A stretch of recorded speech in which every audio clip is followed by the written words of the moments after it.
Hello and welcome to this month's book discussion. For everybody in the group, we're trying something new. We're going to do a three-way discussion this month. So we have Grace Greene, the author of A Barefoot Tide, and I'll introduce Grace in just a minute. But we also have Liz Talley, another author friend of ours, and we're going to try this with the three of us and just kind of do a very organic chat about Grace's book.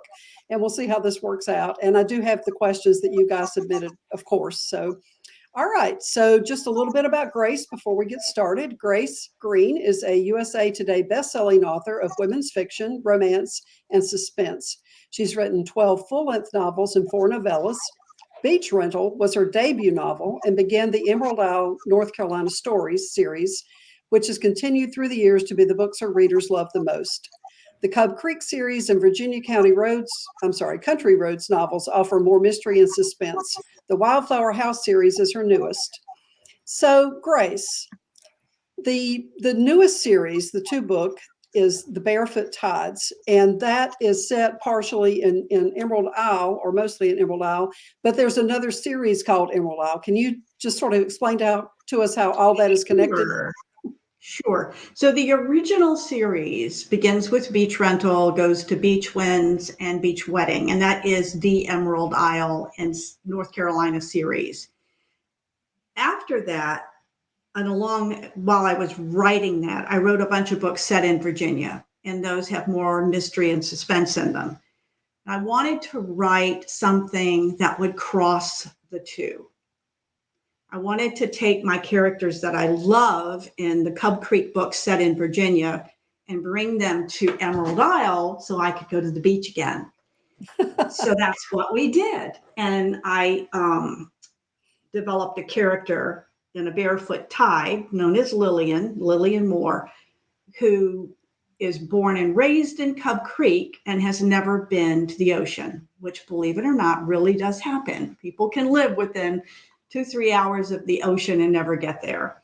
So it was a lot of fun to write, and it kind of married the Emerald Isle books with the Cub Creek books. So out of that came A Barefoot Tide, which was supposed to be a standalone. There was no sequel intended.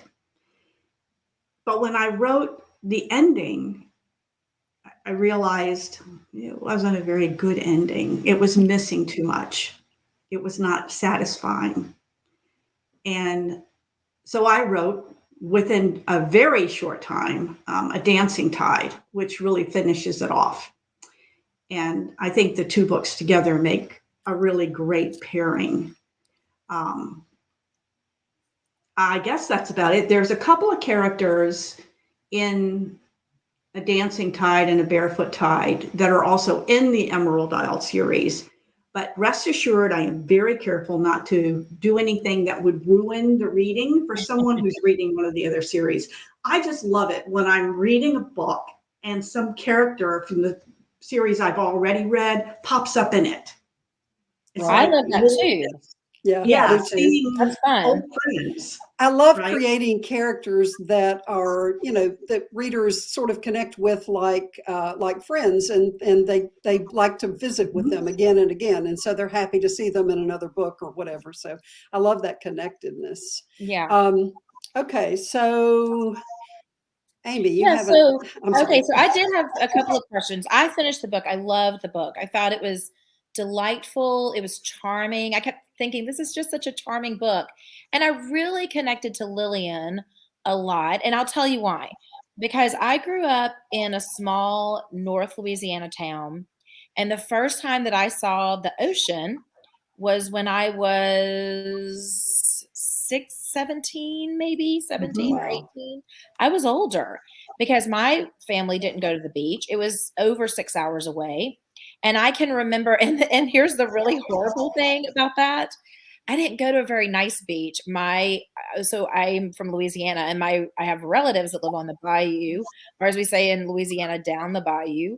And so my first glimpse of the ocean was pretty much Grand Isle, which, if anybody knows Grand Isle, it is not a beautiful beach. It's a great fishing community, but it's not beautiful. But I can remember just being thrilled to see the ocean. So I do understand when you said there aren't people that I mean, there are people that live in states that have oceans. I mean, I can understand like if you're in Indiana, you know, maybe like you're like the beach is a long way away when you live in Indiana. But I live in Louisiana, so we're coastal. But I had just never seen it. I had never been down and had never seen it. I'd seen bayous that had kind of come up, but I'd never really seen the ocean. So I understand that. And then I also felt a lot like her because I grew up in a town where all my family lived. So I lived next door to my grandmother. My other grandmother lived about a mile away. So I lived in this really small town with all my cousins and everybody lived there. And we didn't travel a lot. I didn't go on vacation. So the world was very scary to me. And when I got married, we moved to New Orleans. And I'm going to be honest, I was kind of terrified. I mean, it was an adventure, but I was kind of like nervous and leaving my comfort zone was hard. So this whole book to me was about Lillian, you know, taking chances and getting out of her comfort zone because she had never had the opportunity to get outside her comfort zone. So I really connected with that. And I thought your description of the beach was beautiful, the way you feel and the way you're kind of like addicted to it at first. Like everything thrills you. I think you did a beautiful job of describing a person's first visit to a beautiful beach because she was just in love with it and she couldn't stay away. You know, I love that she couldn't stay away from it because I understand how that feels. And so that was really relatable.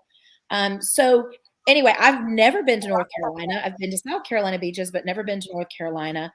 So Susan and I were talking like, did you model this after something or is this an actual real place or Emerald Isle is real, and okay. Emerald Isle is the westernmost town on Bogue Banks Island, which is kind of at the end of the Outer Banks and curves up around.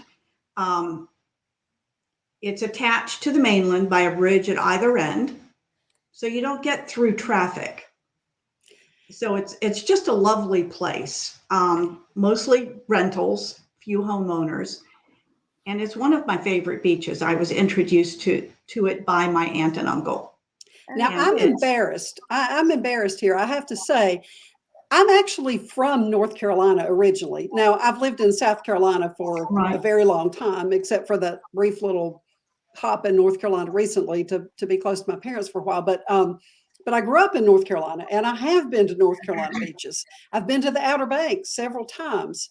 And I thought Emerald Isle sounded familiar, but I couldn't really visualize exactly where it was. And by the time I was reading this book, in my mind, I was thinking, oh, this is fictional. This is because I'm thinking about, I'm trying to figure out, you know, where everything is. And I don't think I've been to Emerald Isle. I don't think I can't exactly place it. So I'm glad to hear you say exactly where it's at. And I'm embarrassed completely. If you're standing, did you ever drive through Morehead City? That's kind of on the main drag on the mainland side. I think I have family in Morehead City, but I've never been there. So Morehead I'm related to everyone there, but I don't know what you're talking about. If you take the bridge north from Morehead City, you'll be in Beaufort. Now, I know in South Carolina, you would pronounce that Beaufort. Right. That's the right one. North Carolina, it's Beaufort. Okay? I lived in Beaufort for a while, so that's the right way, Grace. I don't know what they're doing in North Carolina. Instead of going across that bridge to Beaufort, you go east on the eastbound bridge, and it takes you to Atlantic Beach, which is a little larger, more commercial, a little busier. And then you drive about 22 miles south, and you'll be at the opposite end of the island, and you will have driven through Emerald Isle. Interesting. Yes. I'm going to have to check that out. I think I'm going back to North Carolina actually in the spring to the coastal part of North Carolina. And I'm going to check that out. So you basically decided to set the book there because you wanted to go to Emerald Isle. Well, because that is where the Emerald Isle series takes place. Right. And with the Barefoot Tide, I truly, honestly wanted a different beach. I thought it would be nice to have another beach somewhere along that area. But that's just where I kept going. And so I finally said, okay, well, so be it. So That's what I did. I put it back in Emerald Isle along with the other Emerald Isle books. But my What made books, you all those books sort of cover the Emerald Isle, Atlantic Beach, Morehead City, Beaufort area. Right. What made you decide to use a real location as opposed to a fictional location? I don't know. I think I'm comfortable operating within that existing landscape, but then modifying it to meet the needs of my book. Okay. So So you like have the a, gallery, is that a real gallery that's in Beaufort that you visited? Actually, the building is truly there. I don't think it's operating as a gallery right now. Okay. But in my world, there is a gallery. And yes, I try to be really true to life about what I write. But building usages change, right? Right, So right. some things you stay fairly vague about because it would be very off-putting for a reader to go and think they're going to see Right. something. They need to understand there's some flexibility in there. But like for Beach Heart that came out in June, I'm toying with a sequel to that. And I actually called down to Beaufort, to their town's town municipal building, to ask questions about what's permitted in terms of rentals in Beaufort. Just so that I know I'm not breaking anything that a local would actually know. I don't want to let down the people who know all the details, but sometimes you need to bend some things Yeah. to Right. Well, I accommodate do the that. I story. think I do that too. I set my last couple of books have been in my where I live now, which is Shreveport, Louisiana. And so sometimes I'll use like there's certain places that like there's a place that I love to go where I get their chicken salad. So I use the real place in the book. And I always Yes. think, well, what are they going to be upset with me because I love their chicken salad? Now my character loves their chicken salad. I doubt it. But If other I places, when I set scenes, I will make something like I'll have it in my mind. Maybe I'm writing like in my town, like a nice restaurant here is called Superior Steakhouse. So maybe I'll make it, in my books, I've made that Sutton Steakhouse, but it looks just like Superior. But so people that read my book who are local, they would know, oh, she's talking about Superior, Steakhouse. But other people wouldn't. And there would be no, I'm sorry, because I actually set a scene there. I don't, if I'm mentioning it in passing, like she got some cinnamon rolls from this particular bakery, that's fine. But if I'm setting a scene in a bakery, I would change the name. You know what I'm saying? Because I just feel like I don't Right. I've said in various restaurants by name in the Emerald Isle and Atlantic Beach area, and in Beaufort too. And definitely in Morehead City. But I only do that if I actually sit down and eat there. Yeah. right. If I sit down and eat there, I think that they will not mind. They don't want me to say mean things, right? Right. Sure. Yeah. Oh And no, if- I would never. I If would I'm writing never a do scene that. So. where things get disorderly and people are rude and whatnot, then no, I won't name a restaurant. I'll kind of morph it into a fictional version. Right. But yeah, I like to mention it because I want to thank the merchants. Right. I did the same thing. I mean, I've used restaurants all over Charleston, Sullivan's Island, Isle of Palms, and I go if Liz Talbot has eaten in a restaurant, I've eaten there, and I had what she had, and she liked it very much, And so and readers, I think, like that. They like going and ordering the same things. But I had one restaurant, one scene in one book that something untoward was going to happen. Right. And I made that a fictional restaurant because, I mean, there's not a bad restaurant in Charleston, that wouldn't be believable. No, So, there's not. I had to. They don't last if they're bad in Charleston. That's how it is in New Orleans. You can't have a bad restaurant in New Orleans. They're not open very long. So Right, exactly. Savannah's the same way. Savannah's a great. I have had a number of businesses that I included in my books that are no longer in business or have new ownership with a new name. Right. There's nothing you can do about that. I would never go back and change the name to match the current name. There's just, it could be that a reader will hear the name of a restaurant and it's no longer under that name or no longer open at all. Yeah. So, Grace, tell us about Lillian. And I'm being so careful to say her name correctly because I know there has been some confusion. She's Well, not Lillian will be Lily-Ann. You just understanding say when you call Lillian in your her. head. You just say it in your head. Call her out of her name. She's going to be understanding. She's pretty practical, pragmatic. What was your inspiration for this character? So I needed someone who'd never been to the ocean, right? Mm-hmm. And so Lillian was someone who's more concerned with repairing the hole in her roof. Mm-hmm. She doesn't have the time or the luxury of affording a trip to the beach. It's not even something that's been on her radar. But it does harken back to when she was a child and she had been looking at a map with her father. And she wanted to know why they never followed the lines on the map to see what they looked like in person. And the father told her that they were very blessed and that they had all that they needed right there together, their little 3-person family. And she agreed with that and she put it aside. But she didn't get rid of the map. She hid it under the mattress. And it was still there 25 years later when she's packing to go to the beach. And I guess that's what it is, that comfort, being within your comfort zone, like you mentioned, right, Amy? Right. Being in your comfort zone, but also feeling the desire to find out where those lines are, what is off the confines of her personal map there in Cub Creek. But again, had no opportunity to go. But she also never complained about it. She had jobs, she had working appliances, she had her aunt's old car.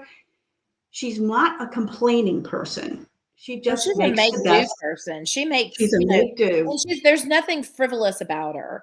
I And mean, we know those when it comes people, to don't we? her clothes are Yes. practical, and everything she does is practical. So you can tell that she, was raised in a way that allowed her to. Oh, did I lose y'all? Nope, Oh, we see I don't you. you think can so. see me. My phone rang. My vet's calling, and so Oh, it made me lose where I was. So anyway, I'm gonna try to. I don't know where y'all went. I can't see y'all. If y'all can see me, that's great. But yes, We we can do see you. wonderful. well, good. It'll come back. It just like totally threw me out when they called me. But anyway, so yeah, so I really liked that aspect of her personality. I mean, I thought it was relatable for most people who sometimes when there's frivolous things, they're like, that's I don't know. I just liked her personality, that she was very pragmatic. The other part of her personality that I really, really, really wanted to highlight, ever since my mom, she was, had Alzheimer's, and she was in a memory care unit for the last 5 years of her life. And the women there, some of them were there for the whole time she was there. She knew them, even with the Alzheimer's, better than she knew her whole own family because they were there every day. And I watched these women who do not make a lot of money. They get very little things. And they do it with such a caring, dispassionate. But what I mean by dispassionate is they don't take anything personally. If a patient's having a bad day or a loved one is in there and complaining, they don't take it personally. I tend to take things personally. And sometimes that affects how I respond. And it's not always positive. But these women would come in every day and do this very hard work. And they always kept it somehow personal, but not personally. Am I making sense? Yeah. I never saw one of them lose patience. I never saw one of them go, oh, well, he just doesn't like me, right? Lillian is always looking to get around the obstacle, right? If she has goals, something she has to do, she doesn't get angry and stomp away. She just looks for another way around. And it might be manipulation, it might be deflecting, it might be teasing, but she looks for a way around to accomplish whatever task it is that's been set up for her to do. And I wanted that kind of person, not someone who walks around with a chip on their shoulder, but someone who Well, she's under the got right water off the duck's circumstances. back. There are people that, when they come into an obstacle, they don't pitch a fit about it, right? Because probably in her life she never had that luxury to pitch a fit. She She was had no raised one very listening who pragmatically. cared. Right, right. And There was then no one who would worry if she pitched a fit. yeah, that's right. Right? And then her parents' relationship was pretty interesting, which, we can talk about that later. But I thought like, you know, she didn't, as an only child, my dad was an only child. Um, you're different than somebody that is raised with a bunch of siblings because there's no struggle, for certain things. But then at the same time, I used to always say my dad was just a little bit odd on some things because he never had to learn that. Like I learned how to share. I learned how to, hide what I didn't want taken. I mean, Mhm. the skills you learn as a sibling. So an only child doesn't have to Mhm. learn those. So she probably was treated as an adult. And so her reactions were probably like an adult, very adult-like. So I understand that. I think that she was, are either of y'all only children? No, I'm a middle child. I learned early on that if you want your portion of whatever comes into the house, you needed to eat it immediately or hide it. This is why I have a Right? weight problem because I had two brothers. And if I wanted anything, I had to fight for it. And I always tell my I always tell my friends, I'm like, oh, well, if you were raised with a bunch of girls, that's why you're very thin and you're not like reaching for it first thing. Because when you're raised in a family with a bunch of boys, if you don't get in there and get some, you're not getting it. So Yeah, Lily had boys. never had to do that, and she probably was treated as an adult. And obviously her father had some issues, Yeah, so she obviously was had some used mental to health issues. sort of compensating for that, almost like a lot of people who grow up in households where they have a parent who has a problem. A lot of Right, times they have to take on that adult kind of role, right, if for no other reason than okay, let's look at the small town rural aspect. So you right, grew up small town rural, right? At right, least rural, I mean small town, if not right. terribly Yes, rural. yes, And absolutely. in part of the aspect of that is everyone knows everybody's business. There's just no way they Right, don't. And yet, the majority of them will simply not discuss it. They right, already know it. They're not right. going to discuss it or ask questions that would embarrass you. They'll all go to the fellowship hall for the auxiliary dance and know each other's secrets, but you're not going to see it spilled all over the floor Well, in front of there's that everyone because else. that's none of your business. I mean, I was Yes, told that growing up, and I grew up yes, very blue collar, and so extra wasn't any of your business because that's when you right. grow up in a working class family, you don't have the power other people have, and so it becomes very. I'm telling you, all my children are calling me right now. This is how it always is. They don't. I have two boys. They do not call me. They're all calling me right now with issues. So I apologize. I'm hitting my phone and telling them like I'm on a call. But because the way that I grew up, it was very much like I didn't have power in the community. So you just minded your own business. You kept your head Right. down and you didn't, you weren't going to cause a problem.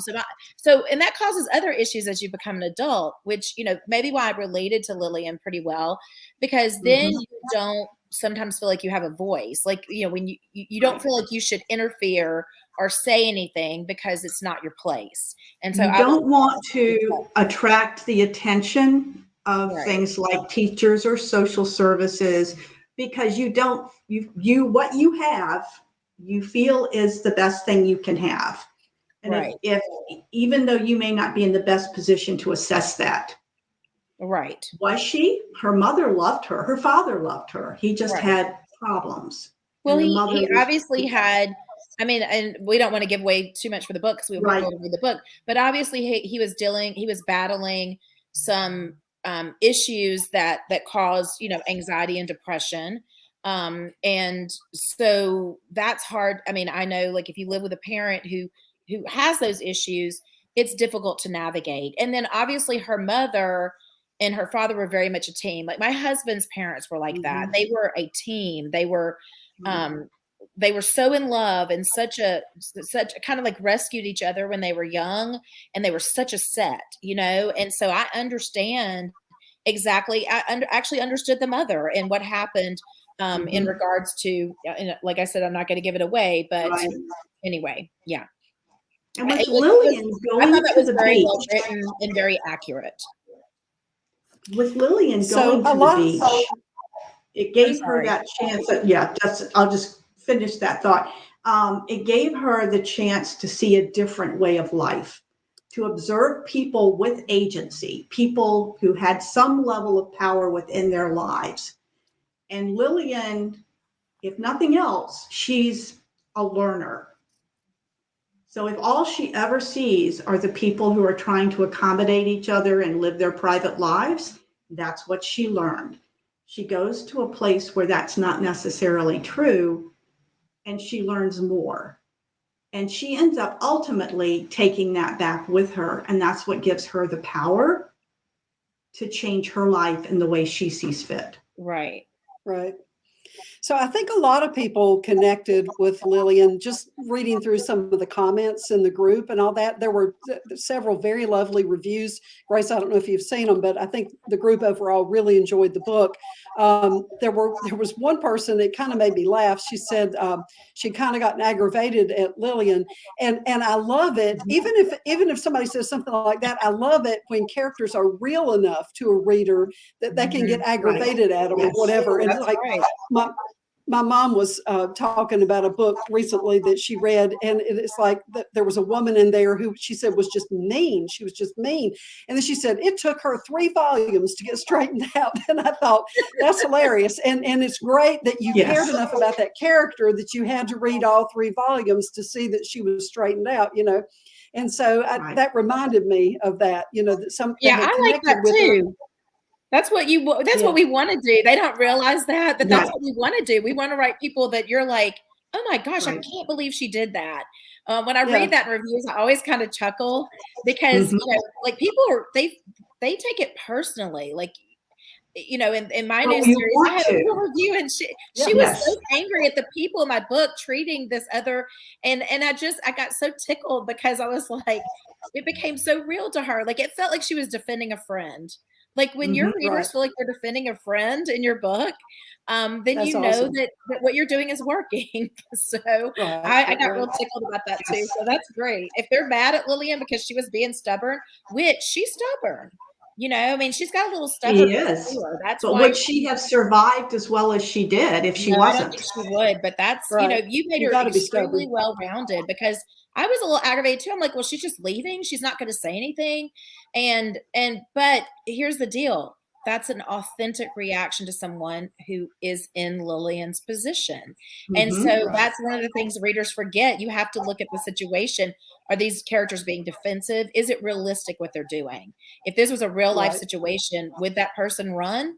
Probably, or regather or whatever, So I think that's awesome. I think that's why I liked Dancing Tide, the sequel, so much, was because it gave me a chance to show Lillian doing more than just enjoying reading, right?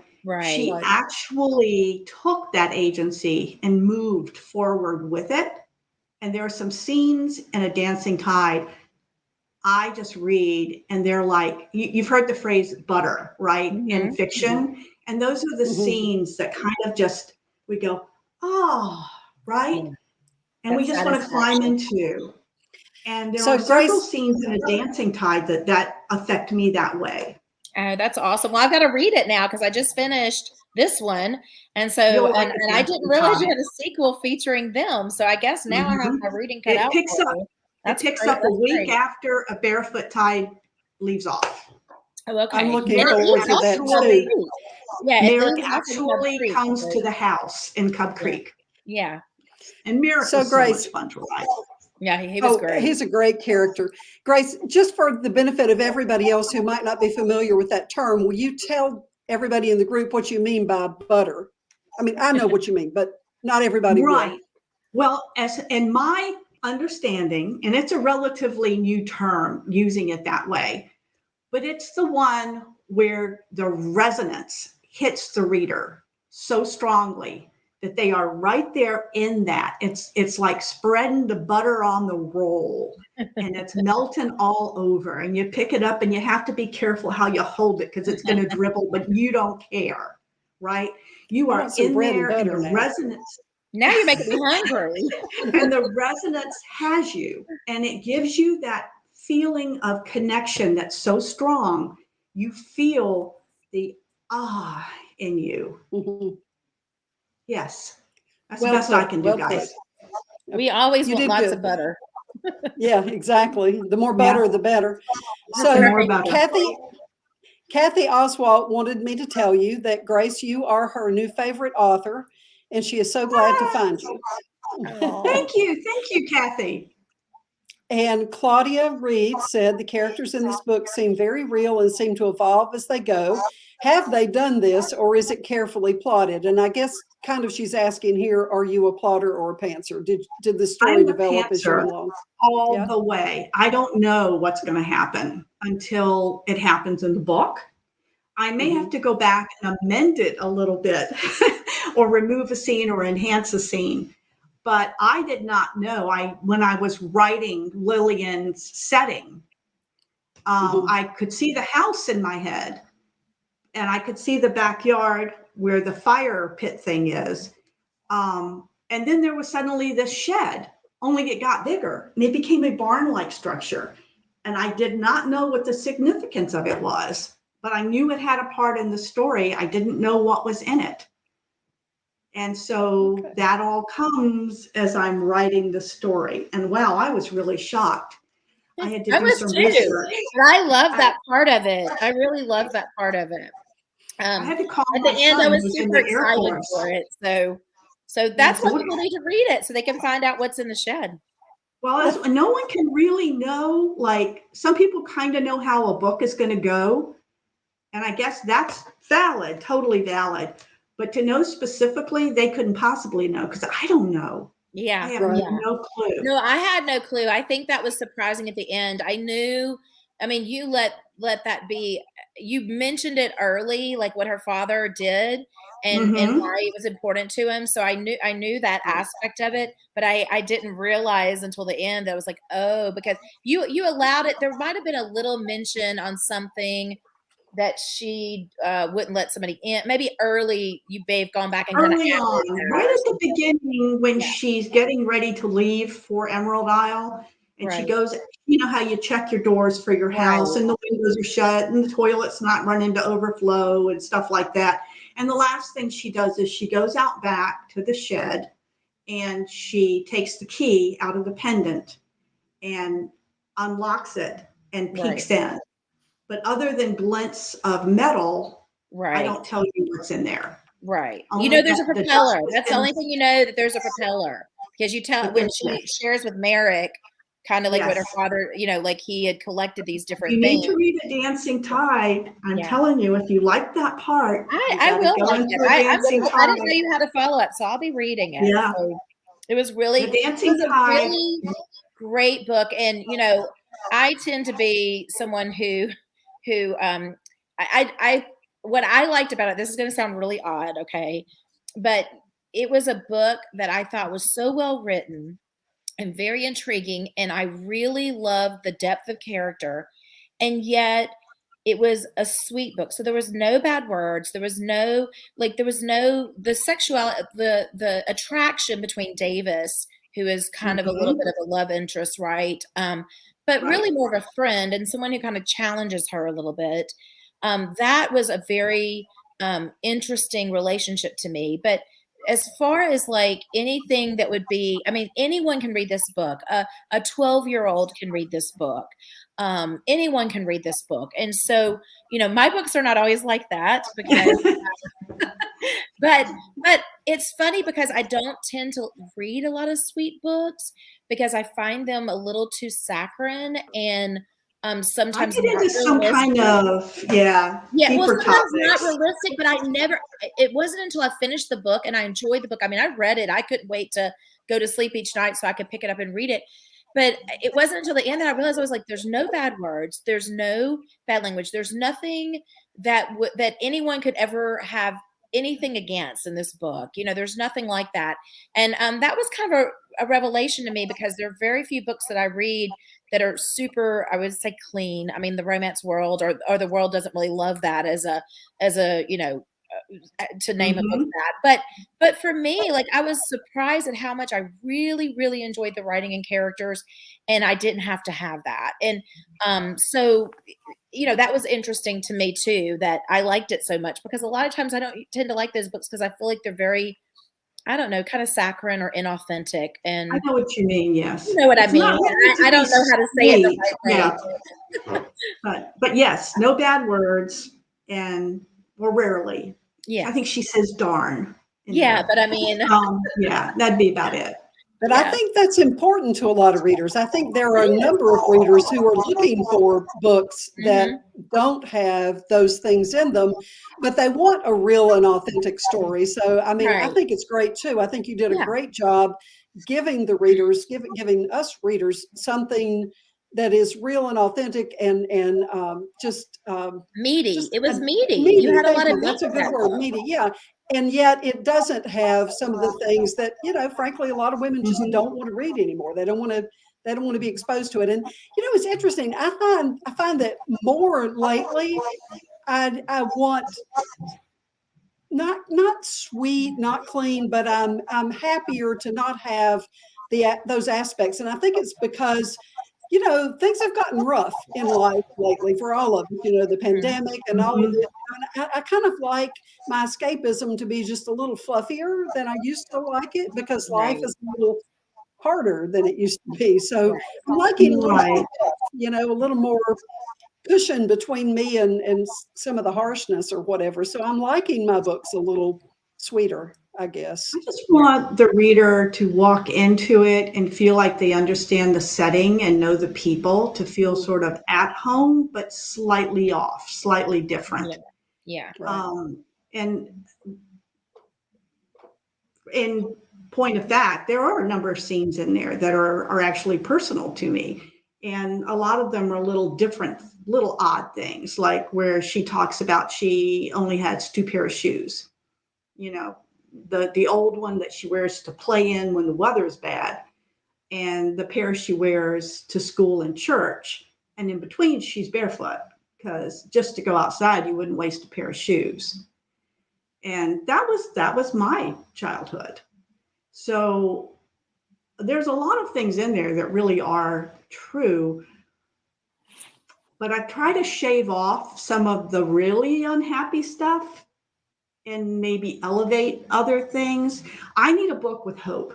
If there is no hope in it, if there's unrelenting misery, I cannot read it and I won't write it. It's got to have hope. It doesn't have to have a happy ending, but it has to have hope. Well, but Lillian was loved. It wasn't as if, Lillian didn't have much. Her family didn't have much, but she was loved. I think she was loved and taken care of, and so she wasn't missing that. There wasn't abuse, or there wasn't. There was some tinges of mental illness, but I never got the sense that Lillian thought she was missing out in life. She had friends, she had a job, she had a home. She was very pleased with her circumstances. She just didn't realize there was a world outside of her world. That's So I think you did a great job at that. There's no misery for her. It's not like she's truly missing out, because she doesn't know she's missing out. And to be quite honest, I didn't know I was missing out either. I loved. Same here. I didn't know until I grew went up off to college. I fished, I picked blackberries, I played with my friends in my neighborhood. I had a wonderful childhood. I wouldn't trade it for anything, We'd take big boards and drop them in the blackberry patches, and so we could get into the middle of them where the big berries were. That's right. That's exactly Grace and right. I could go pick some blackberries and we picked dewberries mostly. We were dewberry hunting because those were sweeter and bigger, and Mom would make the best pie out of that. So I write in first person also, and not all my books are first person, but I really prefer to write I always write in first person. If you read the book and it's in third person, it's because I sort of translated it from first into third before I published it.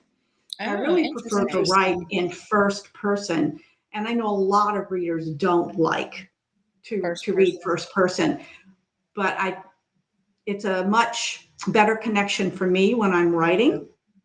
And my goal is always that at the end of the book, the reader doesn't say, oh, that was in first person. The reader actually will not be able to tell you what viewpoint Well, that's You kind of know, interesting. Yeah. yeah, I write in first person too, and I find it much more.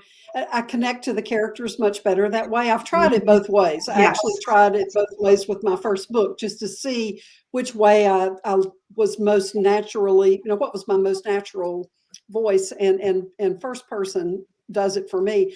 But I've heard people Yes. say, occasionally I'll run across somebody that's, I don't like first person books, and I get that. Everybody has their own, preference in that Mhm. regard. But I think that's my Right. best. That I write the best book when I do that. But I've never thought of writing one and then sort of translating it. That's interesting. I've done that So, before when I've had to Yeah. change have it. you? Well, all my books were written. I wrote for Harlequin for years and years, so all mine were third person. And so my Right. first person book, I don't even remember which one it was. It might have been. It might have been. I don't even know. Just like here recently, like my last 3 books, I think have been Mhm. first person. That's it. The rest of them Mhm. have all been in third. And but I have, like, when I send things to my agent, I'll say I wrote this in first person, but I can easily change it into third. So I've actually Right. converted chapters like a proposal from first to third because somebody Mhm. like someone said they were looking for third or whatever, which is always interesting. So Grace, you would do that, anyway. You would have written it in first person, and then if somebody said, "Oh, we love Yes. this book, but we I want you always to write in first person," you first. would just convert it, which is Right. interesting because it's not that hard to do, but your viewpoint's deeper in first. Very. Yeah, There's more I of an think it is emotional too. attachment. Yeah, yeah. So Right. that's Right. interesting. So there's another question for you, Grace, from the group. Let's see. Rebecca Kendall wants to know how long you've been writing and what field did you work in before you became an author?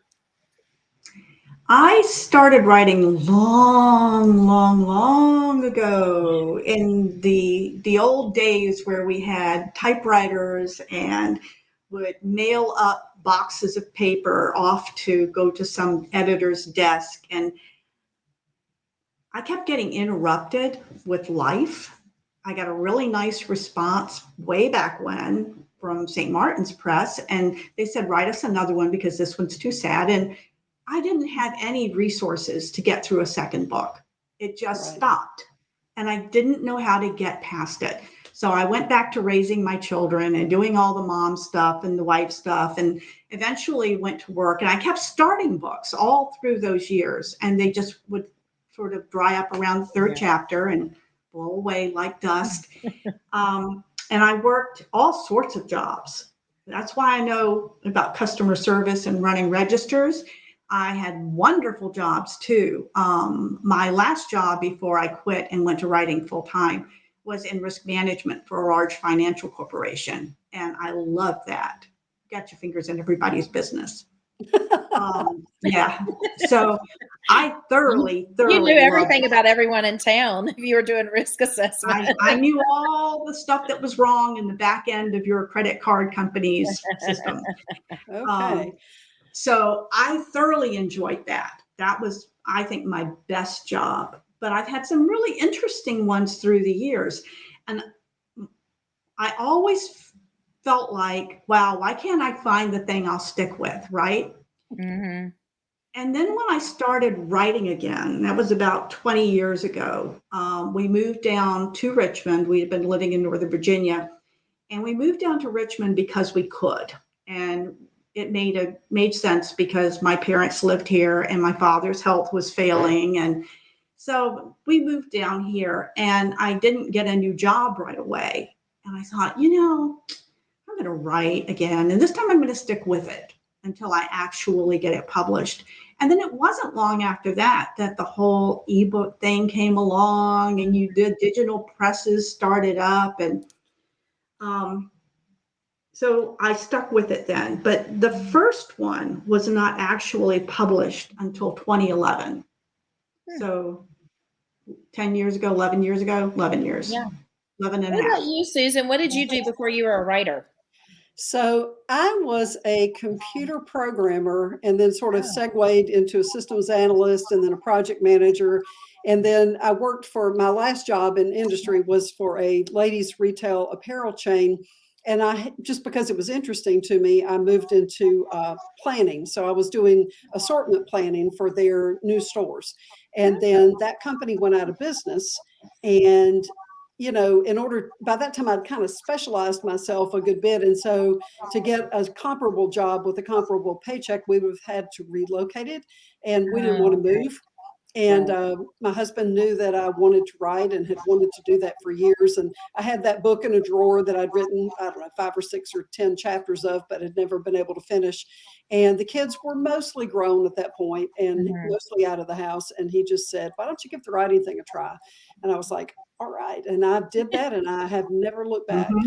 But it took me a long time to get that first book published. You know, that was, you know, there was a steep learning. That's always the hard thing. Yeah. But Susan, I don't know if this is true for you. It's probably true for both of you, but all of those different things I did, whether they were different hobbies or interests or jobs that I held, they all find their way into my books. Right. That's where the depth in the books comes from, or from the customers that I dealt with when I worked for the cable company. Yeah. You can imagine. I can imagine people that. will do anything for their cable Customers you dealt TV. with. And so all of those things found their way. And I kind of came to that understanding that that's what we do.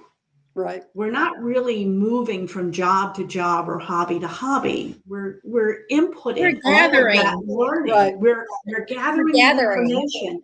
And you forget even what you've learned and done, and you're writing, and all of a sudden your character decides to crochet a blanket. You're like, oh, okay, yeah, I used to crochet. Okay. And that is a joy to me. When Lillian went to the beach for the first time as an adult, as a far along adult, we're not even talking a 20-year-old. When she goes to the beach for the first time, she is not going to approach it in the same way that a child does. Right. He's terribly afraid of the water or runs right out into it. And it takes her a bit easing into that and trusting that and getting the feel of it, which gave me that wonderful opportunity to remember how it felt to me as a teenager and then going into adulthood.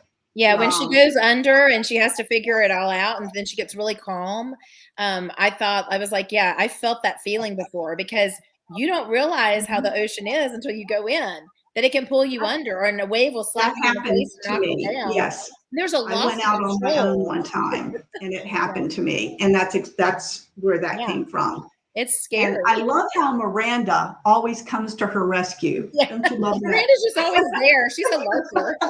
I like Miranda. And actually, I like the Merrick character quite a lot. And someone had asked if the Merrick character was based on someone. Kind of. Say, can you? No, it's not. Yes, not that. You know, my dad was a really tall, skinny guy from a line of tall, skinny guys, and he never wrote a novel of any kind. But he was totally interested in everything, and he was an autodidact. One of those people that if he decided to collect rocks, he would go read a book, and now he knew all about rocks, right? Or if he decided to go build a shed in the backyard, he would just go build the shed. And I always admired that, but he took a lot of heat because he didn't finish a lot of projects. And that's where, for me, seeing how all of these things we encounter and learn through our lives, we then can apply in a way, in our case, to our books. And that my dad could apply in a real world way to the things he enjoyed doing, that it really wasn't about finishing. It was never about finishing a project. It's about following the project and taking that journey. Right. Interesting. That's interesting. Yeah. I mean, I wish my husband were like that, because my husband does something and he's all in, and he will not rest until it's complete. So he will learn how, and I am more about the journey. So here, I think it's so funny because, you know, you're opposites attract, right? So Doug wants to get to wherever we're going as quick as possible. So he would rather fly. And if we're driving, he wants to drive straight there. Well, I'm a meanderer. Like it's about the journey. I want to stop at the vegetable stand. Oh, there's a cool little cafe. I mean, I've researched it. That there's a cafe up in this little town, and I mean, we drive each other crazy because I'm like, why are you in such a hurry? Like, enjoy the journey. And he's all about getting there. So when he has a project, like whatever he's doing, like this tree fell down at our camp, and so now he's going to cut it for firewood. Well, he has researched log splitters for a week. And Right. he's looked at different log splitters. He's talked to different people. I mean, so it drives me crazy because like if something falls in the wood, I leave it there. No space. I'm not going to give myself a job. He has been looking at wood splitters. So I understand people with these kind of projects because I live with one. He's always like, whatever he's doing, he's all in, and that's all he thinks about all the time.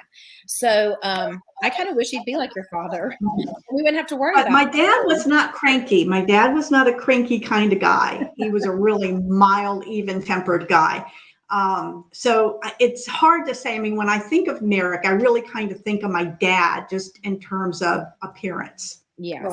Right. But His personality was not like that. his Huh? personality was his own. I don't know. I may be Merrick. Who can tell? Well, I'm that cranky old Merrick guy. is me. I am Merrick.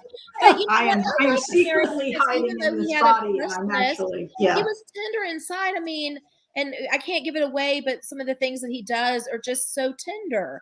And of course he's been hurt, so we know like that's obvious from the very beginning of the book. Mhm. But I liked him. I thought he was an interesting character. I thought you did a great job with him, great job with Davis, great job with Miranda. The cook, what was her name? Was it BB or Bertie. oh, Birdie? Okay, yeah.